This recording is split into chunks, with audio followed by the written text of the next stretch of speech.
తలచి వేడుకలో నీ నామమే మరచి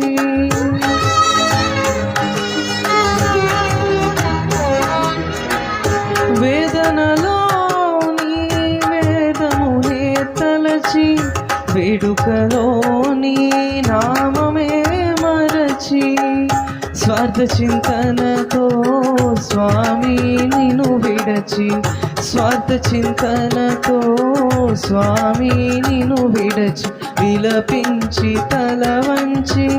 అంజలి ఘటించినాము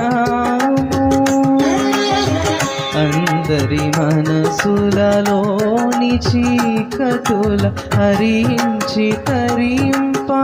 చేయగా నీ సుందర పదముల ముందరమేమందరము యేసు అంజలి ఘటించినా